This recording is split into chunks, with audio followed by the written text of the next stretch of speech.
Hey guys, welcome to Hong Kong. Anyways, I'm obviously not in the main part of the city, but I am called in one of the best neighborhoods in the city.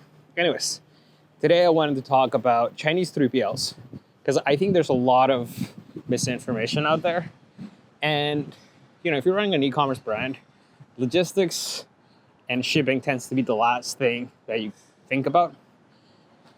But actually, logistics and shipping, like 3PLs, let's just call it, or Chinese supplier, whatever you want to call it, is an important phase of your business. And it's as important as running ads, as running creatives. It's as important as doing emails. And it's basically like the back end of your entire business. So having a rudimentary understanding of what a Chinese 3PL is and how they're different, like how one Chinese 3PL is different than another, I think is crucial to really running your business. And really scaling all the way to like, $100, $200, $300,000 per day in revenue. If you understand how your back end works, you can minimize your costs.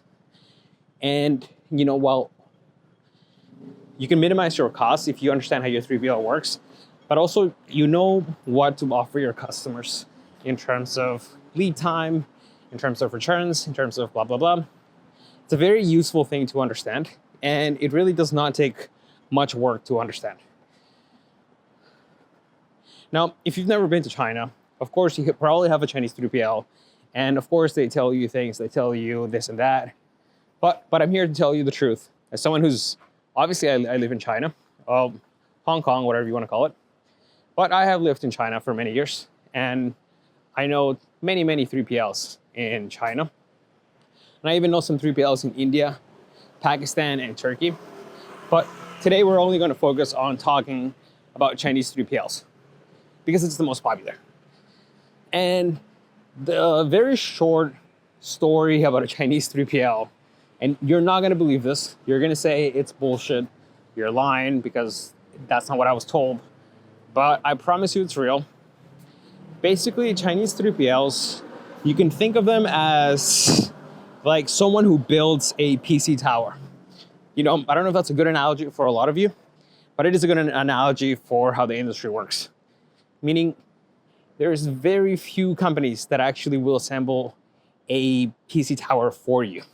And most Chinese 3PLs that you talk to are actually just companies that basically find a graphics card, they find a CPU, they find a fan, they find a case for you, and they assemble everything together. But the thing about China is that almost everyone has access to these components. And despite what a lot of them will tell you, they'll say like, oh, I know the VP, I know the CEO, I know this and that.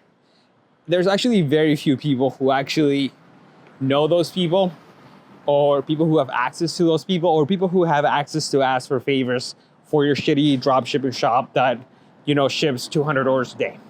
Like, if you're at a point where you're shipping 200 orders a day, no one's going to talk to the CEO of like Yanwen, Huahai for you. No one's going to do that. So a lot of you are literally getting what I would consider to be like standard pricing. Just think about it from a business perspective. Why would a real business who's shipping out 20,000 orders a day sort of give you special pricing when you have like 100, 200 orders per day? That makes absolutely no sense. And the other thing to remember is, if you're already doing business in China, you're a little bit more familiar about how the culture works and stuff like that. But you got to keep in mind, like, wait, let me find a good path to go to. You got to keep in mind, like, wait.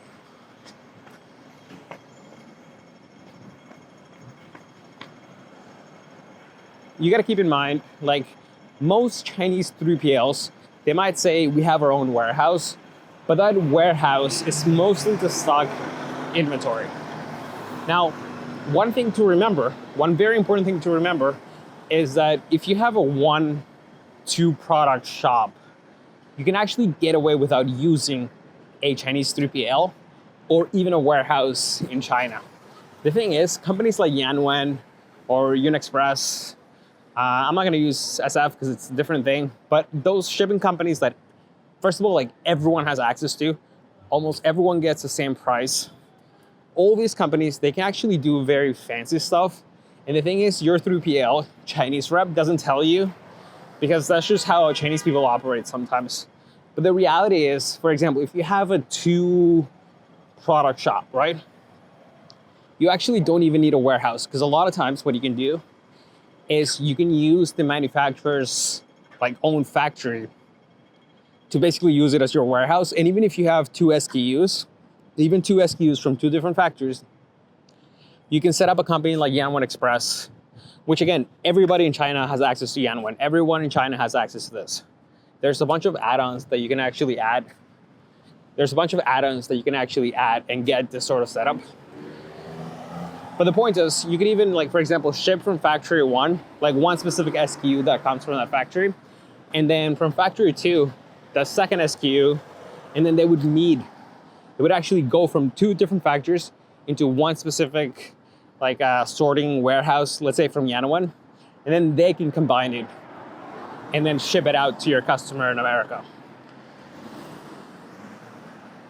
Anyways, that's a very long way to say that in terms of finding a good Chinese 3PL, they're all pretty much the same. Anyone who says their 3PL is special, or they get special pricing, or they really know how to solve problems, they're basically kind of lying, because a lot of times the Chinese 3PLs are basically withholding to external issues that they have no control over. Meaning, if Yanwen is overloaded because it's Q4, it's overloaded for almost everyone. And despite the fact what some people might say, they have access, the reality is they probably don't have access. And it's just the way it is. Now, there's a good and bad thing about this. The sort of bad thing, of course, is that you can spend a lot of time hunting for a good 3PL. You're not going to find it. What I would recommend if you're starting out